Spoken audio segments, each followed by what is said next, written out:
OP writes, "It occurred to me that when traveling in a vacuum, the thrust pushes solely against the rocket, whereas in our atmosphere, it would also push against the air. Would that difference result in greater thrust? I'd assume that friction with the atmosphere would negate any benefit, but is there more force applied?"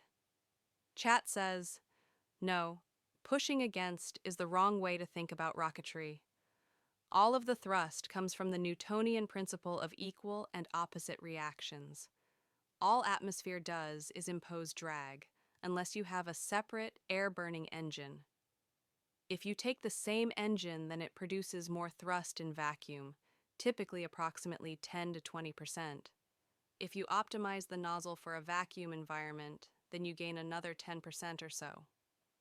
The exhaust is supersonic, so interactions between the exhaust and the atmosphere that happen behind the rocket never contribute to thrust.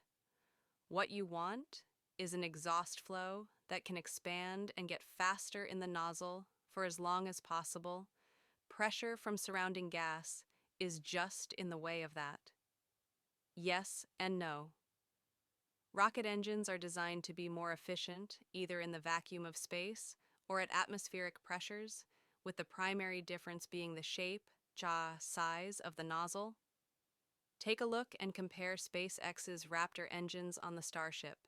It has 3 sea-level Raptors and 3 vacuum Raptors, nearly identical internal combustion chamber, but vastly different nozzles.